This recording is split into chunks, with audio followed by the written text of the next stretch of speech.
오늘 본문 1절에 보면 6월절 여세 전에 예수께서 라고 말씀합니다. 6월절 여세 전에.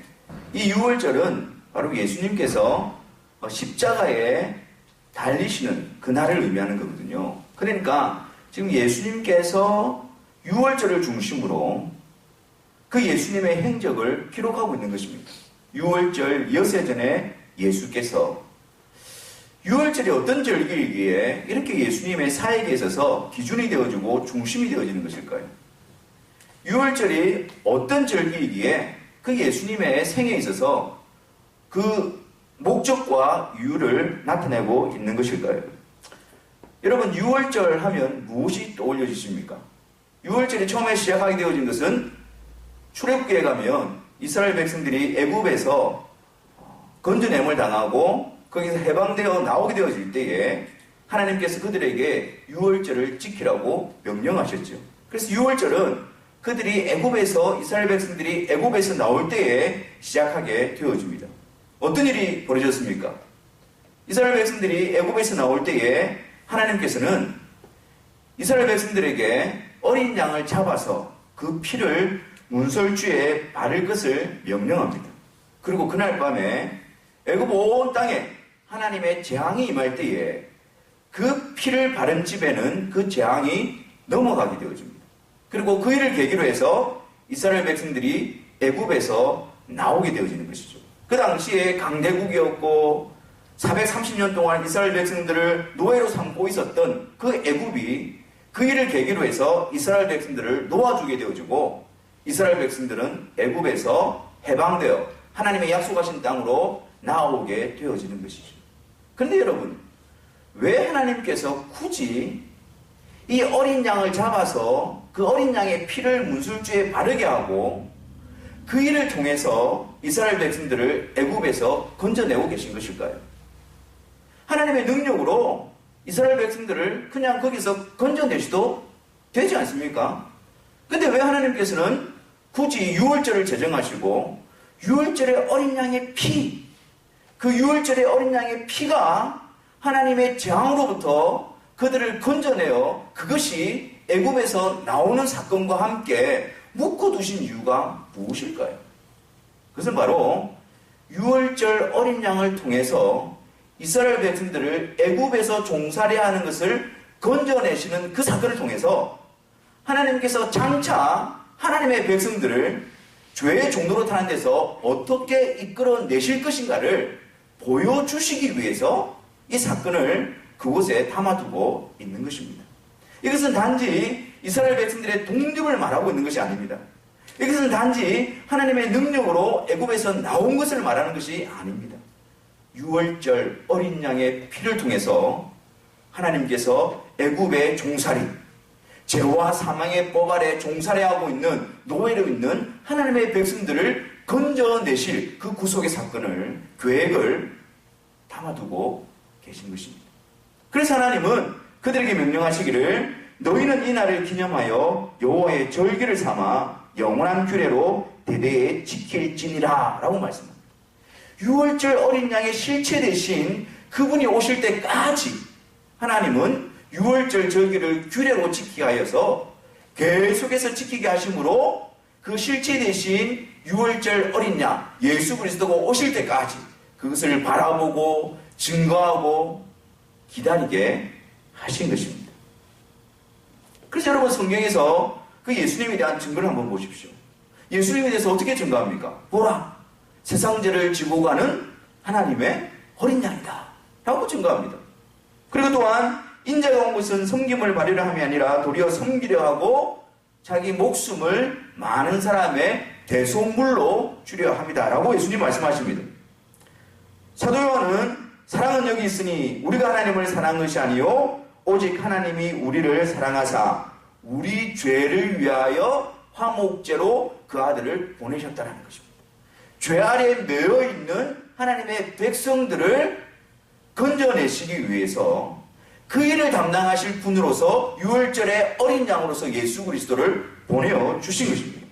그래서 이 예수를 하나님이 그의 피로 인하여 믿음으로 말미암는 화목제물로 세우시고 그 예수님이 어린 양의, 6월절에 어린 양의 실제로 오셔서 친히 나무에 달려 그 몸으로 우리의 죄를 담당하신 것입니다. 그래서 그 죄와 사망의 법에서 마치 이스라엘 백성들을 애굽에서 6월절 어린 양의 피로 말미암아 건져내시듯이 십자가에서 피 흘리신 그 아들 예수 그리스도로 말미암아 죄와 사망의 권세 아래 있는 하나님의 자녀들을 이끌어내고 계신 것입니다.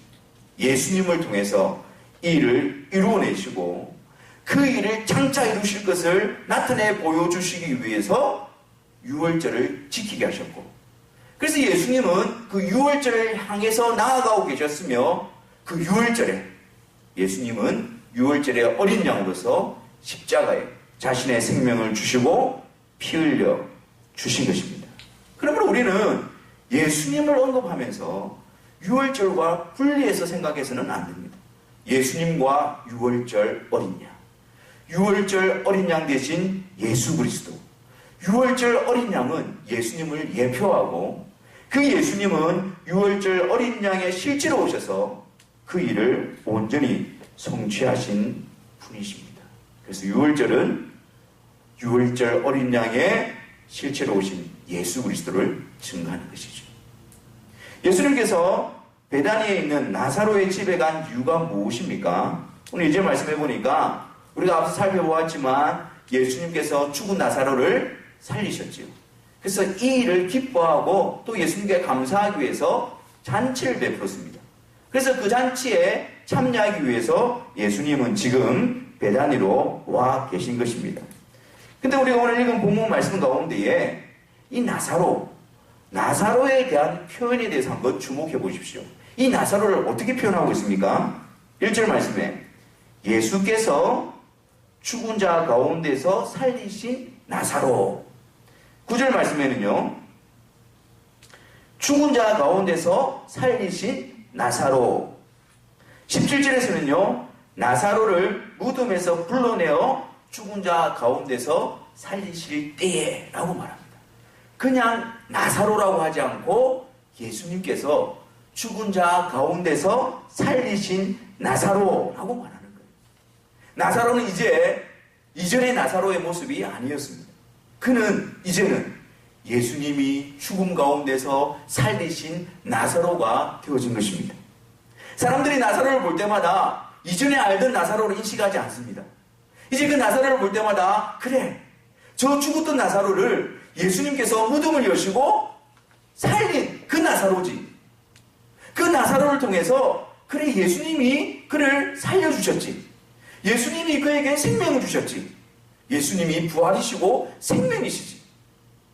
예수님께서 죽음 가운데서 살리신 그 나사로는 이제는 생명이시고 부활하신 예수 그리스도를 증거하는 자로 세워져 있는 것입니다. 부활이시고 생명이신 예수님이 죽음 가운데에 무덤 가운데에 갇혀있던 그 나사로를 불러 살리시고 예수님께서 살리신 그 나사로는 이 세상 가운데서 예수님이 부활이시고 생명이심을 증거하며 나타나는 자로 세워져 있는 것입니다. 여러분, 우리들도 마찬가지지 않습니까? 우리들도 예수 그리스도 안에 있다라면 부활이시고 생명이신 그 예수님께서, 6월절에 어린 양 되신 그 예수님께서 우리들을 죽음의 권세 가운데서 건져내어 생명을 주신 분이십니다. 그래서 더 이상 우리는 죄의 지배를 받지 않습니다. 그래서 더 이상 우리들은 사망의 법 아래, 권세 아래, 무덤의 권세 아래 매여 있지 않습니다. 예수님께서, 생명을 주시는 예수님께서 우리를 향해서 생명을 주시고 우리를 불러주셨기 때문에 영원한 생명을 가진 자로서 하나님과 함께, 하나님과 화목되어진 자들로서 지금 살아가고 있는 것입니다. 이 세상 가운데 우리가 살아가고 있지만, 이 세상 가운데 다른 사람들과 같이 살아가고 있지만, 우리들은 이전에 우리가 살아갔던 모습으로 살아가는 것이 아니라 예수께서 죽은 자 가운데서 살리신 나사로의 모습으로 살아가고 있는 것입니다. 예수님이 우리에게 생명을 주시고 예수님이 우리의 죄를 속죄하시고 예수님이 사망의 법에서 우리를 건져내신 자로서 우리는 이 세상을 살아가고 있는 것입니다. 그래서 이 세상 사람들이 우리를 바라볼 때에 우리의 모습을 보는 것이 아니라 우리에게 생명을 주신 그 예수 그리스도를 볼 수 있어야 합니다. 우리를 볼 때에 이전에 우리의 모습이 아니라 예수님께서 죽은 자 가운데서 살린 그 나사로, 그 모습을 볼 수 있어야 하는 것입니다. 우리가 이렇게 이야기하면 우리의 모습이 너무나 부족해서 어떻게 그런 모습을 보여줄 수 있겠습니까? 라고 우리는 반문합니다. 근데 여러분, 우리의 모습을 보여주라는 것이 아닙니다. 하나님께서 예수님을 통해서 우리에게 이루어주신 그 일을 증가하는 겁니다. 우리가 거기에 대한 믿음과 확신이 있다면 우리 안에 생명을 주신 그 예수 그리스도를 증가하는 것입니다. 우리의 죄를 용서해 주시고 사망의 권세에서, 무덤에서 우리를 건져내시는 유일하신 분이신 예수 그리스도를 나타내라는 것입니다. 우리를 전파하는 것이 아닙니다. 우리의 모습을 자랑하는 것이 아닙니다. 우리의 경건을 자랑하는 것이 아닙니다. 우리에게 생명을 주신 유일하신 구주 되신, 유월절에 어린 양으로 오셔서 나의 죄를 대신 담당하시고 십자가에서 피 흘려주신 유일하신 하나님의 아들 구주이신 예수 그리스도, 그분만이 우리 죄를 속죄하고 그분만이 하나님의 진노에서 우리를 건져내시고 그분만이 우리를 하나님과 하나님의 자녀 삼아 주셔서 영원한 생명을 주시는 것이다. 그것을 증거하는 것입니다. 왜요? 우리에게 그 놀라운 이름 예수 그리스도가 주어져 있기 때문입니다. 우리들만이, 예수 그리스도 안에 있는 자들만이 이 세상 가운데서 예수님께서 살리신 자라는 이름을 주셨기 때문입니다. 이 복된 소식을 우리가 알고 있기 때문입니다.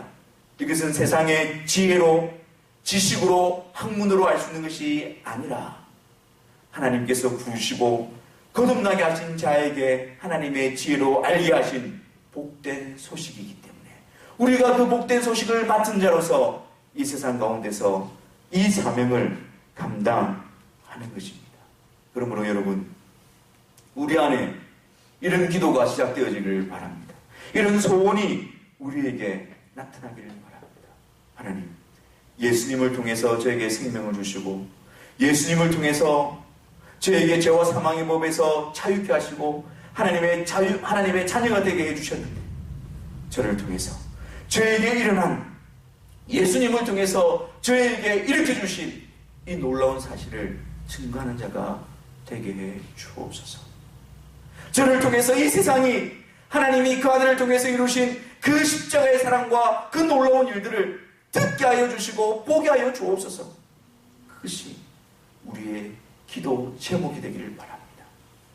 그것이 우리의 소원과 사명이 되기를 바랍니다. 지금 내가 그것과는 멀리 떨어져 있는 것처럼 보여도, 지금 그것과는 아무런 상관이 없는 것처럼 보여도 그 기도를 통해서, 그 갈망함을 통해서 주께서 우리를 거룩한 하나님의 영광의 도구로 세워 가실 것입니다. 그리고 여러분, 지금 그 나사로가, 예수님께서 죽은 자 가운데서 살리신 그 나사로가 지금 어디에 있습니까? 2절 말씀 한번 보십시오. 2절 말씀에 나사로는 예수와 함께 앉은 자 중에 있더라 라고 말합니다. 그 나사로가 어디 있다고요? 예수님과 함께 있더라는 겁니다. 여러분 한번 보십시오. 예수님이 죽은 자 가운데서 살리신 이가 바로 나사로입니다. 예수님이 살리신 그 나사로가 지금 누구와 함께 있다고요? 예수님과 함께 그 잔치에 참여하고 있는 것입니다. 예수님 곁에 앉아서 예수님 옆에서 예수님과 함께 그 잔치에 있단 말입니다. 무엇을 나타내는 것일까요? 예수님께서 죽은 자 가운데서 살리신 자들을 예수님과 함께 그 하늘 천국 잔치에 참여하게 하신다는 것입니다. 우리의 자격과 우리의 힘과 우리의 행위로 그 천국 잔치에 들어가는 것이 아니라 예수님이 죽은 자 가운데서 살리신 자들이, 예수님이 이루신 그 일을 통해서 생명을 얻은 자들이 예수님과 함께 영생을 얻을 뿐만 아니라 그 영원한 나라에 예수님과 함께 그 잔치에 참여하게 되는 것을 말씀하고 있는 것이죠. 비단 이것은 장래에 일어날 사건을 이야기하는 것이 아닙니다. 비단 이것은 장래에 천국에 가서 예수님과 함께 그 잔치에 참여할 것이다, 그것만을 말하는 것이 아닙니다. 지금 현재에도 우리는 주와 함께 있는 자들입니다. 주님이 나를 살리시고 주님이 사망의 법에서 나를 건져내시고 그리고 주님이 나와 함께 있게 하셨다라는 사실입니다. 시편 23편에 보면 이렇게 고백하지요. 원수의 목전에서 내게 상을 베푸시고, 그 상이 바로 잔치상입니다. 여러분, 예수님께서 나를 중자 가운데서 다시 살리셔서 그 원수들, 그 사망의 법을 깨뜨리시고 그 사탄의 권세를 깨뜨리시고 나에게 예수님이 이루신 승리의 기쁨의 잔치에 참여하게 하신단 말이에요. 내게 상을 베푸시고 원수의 목전에서. 여러분, 우리가 살아가는 지금의 삶이 바로 그런 삶입니다. 이전에는 죄와 사망의 법에 사로잡혀서 죄의 종노를 하는 자였지만 이제는 예수님께서 그 권세를 깨뜨리시고 그 원수의 목전 앞에서 우리에게 승리의 기쁨의 상을, 그 잔치를 베풀어 놓고 있고 예수와 함께 거기에 참여한 자로 우리가 살아가고 있는 것입니다. 그래서 여러분, 죄가 더 이상 우리를 지배할 수가 없습니다. 그래서 더 이상 사탄이 우리를 통치할 수가 없습니다. 그래서 더 이상 사망의 법이 우리를 사로잡고 있을 수가 없습니다. 주님이 십자가에서 이루신 승리로 말미암아 우리에게 잔치를 베풀어 주시고 우리에게 승리를 주시고 우리에게 생명을 주셨기 때문입니다. 여러분, 원래 우리가 어떤 자들이었습니까? 에베소서 2장에 보면 너희의 허물과 죄로 죽었던 너희, 허물과 죄로 죽었던, 하나님과 단절되었던 너희, 그리고 이전에는요, 그때에는 너희가 그 가운데서 행하여 이 세상 풍속을 쫓고 공중의 권세 잡은 자를 따랐으니 곧 지금 무슨 종의 아들들 가운데서 역사하는 영이라. 3절에 전에는 우리도 다 그 가운데서 우리 육체 욕심을 따라 지내며 육체와 마음에 원하는 것을 하여 다른 이들과 같이 본질상 진노의 자녀라고 말하는 겁니다. 그 이전에는요, 우리의 공중의 권세 잡은 자, 악한 영들을 따랐던 자들입니다. 우리의 마음의 욕심을 따라서 우리의 마음과 우리의 행동으로 주를 대적하고 욕심 가운데 사로잡혀 있던 그런 자들이었습니다. 본질상 하나님의 진노가 합당한 자들이었습니다. 그런데 예수 그리스도로 말미암아 하나님께서 우리를 어떻게 세워놓고 있는지 보십시오. 5절과 6절입니다. 허물로 죽은 우리를 그리스도와 함께 살리셨고 또 함께 일으키사 그리스도 예수 안에서 함께 하늘에 앉히시니라고 말합니다. 예수님께서 죽으시고 부활하여 승천하셔서 하늘 보좌 위에 주로 앉아 계십니다. 그곳에 우리를 함께 앉히신다고 말씀하고 있는 것이죠. 사랑하는 성도 여러분, 우리가 주님 안에서 얻은 지위가 바로 이런 것입니다. 그리스도와 함께 살림을 받았고 그리스도와 함께 일으키심을 받았고 그리스도와 함께 그 하늘 보좌에 앉아 있는 자들이 바로 우리들의 모습인 것입니다. 그리스도와 함께 그 하늘의 보좌 우편에 앉은 자로서 그 하늘의 천국 잔치에 참여한 자로서 오늘을 우리가 살아가고 있는 것이죠. 어찌 우리가 더 이상 죄의 종노릇 할 수 있겠습니까? 주님과 함께 사는 자들인데요, 주와 함께 일으킴을 받은 자들인데요, 주와 함께 다시 살리심을 받은 자들인데요, 어떻게 이전의 모습과 같이 공중의 권세 잡은 악한 영들을 따라가며 육체의 욕심을 따라 행하며 예수 그리스도를 대적하는 삶을 살아갈 수 있겠습니까?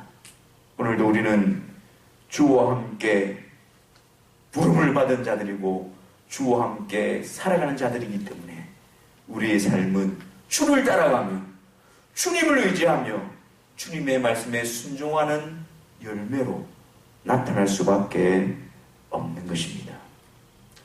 죽은 자 가운데서 다시 살린 그 나사로의 모습, 그 나사로도 역시 예수님이 생명이시고 부활하시며 그 예수님과 함께 그 잔치에 앉으시는 그 놀라운 은혜를 나타내 보여주고 있는 것입니다. 여러분, 한 걸음 더 들어가서 오늘 본문을 보도록 하겠습니다. 이번에는 마리아가 지극히 비싼 향유를 가지고 와서 예수님의 발에 붓고 자기 머리털로 그 발을 씻기는 장면이 나타나고 있습니다. 마리아. 우리는 마리아를 기억할 때에 향유 옥합을 깨트려 예수님의 발에 자신의 머리털로 씻은 헌신된 여인으로 우리는 기억합니다.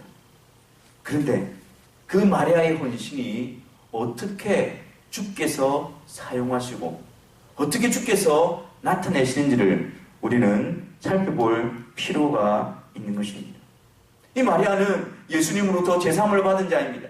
그래서 예수님을 사랑하고 예수님을 섬기고 그리고 그 예수님께 최고의 존경과 사랑과 감사의 마음을 표현하기 위해서 자기가 가지고 있는 최고의 가치인 향유 옥합을 깨트려 그 예수님의 발에 붓고 그리고 자신에게 가장 소중한 머리털로서 그 예수님의 가장 낮은 그 발을 씻기고 있는 장면을 나타내 보여주고 있습니다. 이 모습을 본 가룟 유다는 어떻게 얘기합니까? 이 향유를 어찌하여 300데나리온을 팔아 가난한 자들에게 주지 않았느냐라고 말합니다. 이 여인이 예수님 앞에 헌신과 섬김으로 나아가는데 가룟 유다는 이 여인의 한 행위에 대해서 비난합니다. 300데나리온. 그 향유 옥합의 가치가 300데나리온, 즉 노동자가 1년 동안에 일하여서 모은 가치를 이야기하는 겁니다. 그 300데나리온에 되는 돈을 어떻게 이렇게 허비하느냐? 그것을 돈으로 바꾸어서 가난한 자들에게 나눠줘야 되는 거 아닌가? 라고 비난합니다. 근데 여러분, 성경에서 가룟 유다에 대해서 어떻게 기록하고 있습니까? 이렇게 말하면 가난한 자들을 생각함이 아니요 저는 도적이라 동계를 맞고 거기 넣는 것을 훔쳐가미려라. 이것만을 이야기하는 것이 아닙니다. 가룟 유다는 돈을 맡은 자였습니다. 늘 항상 그 돈에 대해서 훔쳐가는 자였습니다. 일상적으로 반복되는 모습을 나타내고 있는 것입니다. 가룟 유다는 항상 돈에 매여 있었습니다. 그래서 이 300데나리온 돈을 가난한 자들을 위해서 그 들어오게 될 때에 그것을 자기가 어떻게 하려고 그 하는 마음으로 지금 그렇게 이야기하고 있는 것입니다. 말로는 가난한 자들을 위하여 이야기하고 있지만 실제로는 그 돈을 통해서 자기가 얻는 유익을 생각하고 있는 것입니다. 결국 가룟 유다는 예수님을 파는 자리에까지 이르게 되어지지요. 이제 마리아는 예수님에 대해서 최고의 가치와 존경과 감사를 예수님께 드리고 있습니다. 근데 왜 예수님은 이것을 허락하고 계신 것일까요? 왜 예수님은 마리아가 그 귀한 옥합을 깨뜨려서 예수님의 발에 붓고 자신의 머리털로 씻는 것을 허락하고 계신 것일까요? 7절 말씀입니다. 예수께서 가라사대 저를 가만두어 나의 장사할 날을 위하여 이를 두게 하라. 유대인들은 그 당시에 시체를 향유로 바르고 그 위에다가 세마포를 덮었습니다. 다시 말해서 이 마리아가 자신의 가장 귀한 향유 옥합을 깨뜨려서 예수님 발에 붓는 것을 통해서 예수님께서 곧 십자가에서 죽으시고 장사 지낼 그 일을 드러내는 것으로서 예수님은 사용하고 있는 것입니다. 마리아는 예수님을 사랑하여서 자신의 최고의 것으로서 드렸는데 예수님은 그것을 허락하시고 그것을 통해서 예수님이 이루실 유월절 어린 양으로 오셔서 십자가에서 죽으시고 장사 지낼 그 놀라운 일을 기념하고 기억하고 드러내는 일로서 예수님은 사용하고 계신 것입니다. 마리아의 마음의 표현이, 마리아의 섬김이, 마리아의 헌신이 그 자체로서 남아있는 것이 아니고 예수님께서 이루실 그 일을 드러내는 일로서 준비케 하시고 그 일을 드러내는 일에 예수님은 사용하고 계신 것입니다. 반대로 가룟 유다는 어떻습니까? 돈에 대한 관심과 예수님에 대한 관심을 가지지 않고 예수님과 함께 있으며 예수님의 제자 가운데 있었지만 그 예수님의 하시는 그 일에 대해서 관심을 가지지 아니하고 오직 그가 돈의 마음이 빼앗기게 되어질 때에 그는 예수님을 파는 자가 되어 버렸던 것입니다. 주님께서 마리아의 사랑하는 마음과 마리아의 감사의 표현과 헌신을 통해서 주님의 죽으심을 드러내는, 죽으심을 통해서 이루어주실 그 놀라운 복된 소식을 드러내는 그 일에 사용하셨지만 가룟 유다는 주님을 파는 일에 사용되고 있는 것입니다. 여러분, 우리는 여기에서 마리아가 얼마나 헌신했는가, 마리아가 얼마나 섬겼는가, 마리아가 얼마나 예수님을 사랑했는가, 거기에만 머물러 있어서는 안 된다는 사실에 주목하십시오. 주님께서 그 마리아의 헌신을 들어서 무엇을 드러내고 있는가를 보십시오. 나의 장사할 날을 위하여 이를 두게 하라. 예수님의 죽으심과 예수님께서 십자가에서 죽으시고 장사하셔서 다시 살아나심으로 이루실 그 놀라운 일을 드러내는 일에 마리아의 헌신이 사용되어지고 있는 것입니다. 마리아의 헌신 자체의 목적이 있는 것이 아니라 그것이 예수님의 죽으심을 드러내는, 즉 복음을 드러내는 일에 사용되어져야 하는 것입니다. 그래서 우리는 마리아의 헌신을 기억하는 것이 아니라, 그 마리아의 섬김을 기억하는 것이 아니라 그 섬김을 통하여 주님의 죽으심을 드러내는 그 일까지 나아갈 수 있어야 하는 것입니다. 우리들도 마찬가지입니다. 우리가 주를 섬기고 주를 위해서 헌신하고 희생한다라고 주님을 사랑한다라고 그런 표현들을 하지만 그 자체에 머물러 있으면 안 되는 것입니다. 그 모든 것들이 주님의 죽으심, 유월절에 어린 양으로 오셔서 십자가에 생하신 그 일을 드러내는 일에 우리가 쓰임받고 준비되어지고 사용되어지는 그 일에 우리의 목적과 우리의 헌신의 이유가 있어져야 하는 것입니다. 마리아도 역시 주님의 죽으심을 드러내는 일에 귀하게 사용되고 있는 것입니다. 이것이 헌신입니다. 이것이 섬김입니다. 나 자신이 드러나는 것이 아니라 우리 주 예수 그리스도 유월절에 어린 양으로 오셔서 십자가에서 나를 대신하여 죽으시고 우리에게 생명을 주시고 나를 주님과 함께 앉히시기 위해 생하신 그 일을 드러내는 것에 사용되어지는 것. 그래서 내가 드러나는 것이 아니라 우리 주님의 죽으심이 드러나게 될 때에 그것이 주님께 영광이요, 주님을 섬기는 진정한 섬김이요, 주님께 드리는 진정한 헌신이 되어지는 것입니다. 사랑하는 성도 여러분, 유월절 어린 양으로 오신 예수 그리스도, 그분이 나를 죄와 사망에서 건져내시기 위해서 십자가에서 죽으시고 피 흘려 주셨습니다. 이전에는 우리가 악한 영을 따랐던 자들인데 이제는 주와 함께 있으며 주와 함께 그 잔치에 참여하는 대로 부름을 받고 있습니다. 장래에 천국에서 그 일이 온전히 이루어질 것입니다. 동시에 오늘 우리가 살아가는 발걸음도 주와 함께 주 안에서 주님이 이루신 그 놀라운 승리 가운데에 부름을 받고 있다는 사실을 잊지 마시기를 바랍니다. 그래서 오늘 우리의 발걸음이 주님께서 나에게 생명을 주시고 기쁨을 주시고 승리를 주시기 위해서 십자가 지신 그 예수 그리스도를 드러내는 일에 우리의 헌신과 우리의 섬김과 우리의 마음이 온전히 드려지기를 바랍니다. 그래서 우리의 삶을 통하여 나 자신이 드러나는 것이 아니라 그 다른 어떤 이름이 드러나는 것이 아니라 나에게 생명을 주시고 이 세상 가운데에 생명을 주시고 이 세상 가운데에 놀라운 잔치에 참여하게 하는 그 유일하신 이름이신 예수 그리스도만을 드러내는 일에 우리의 모든 것이 드려져서 그분께 영광을 돌려드리는 복된 삶을 살아가시는 저와 여러분들이 되시기를 주님의 이름으로 축원합니다.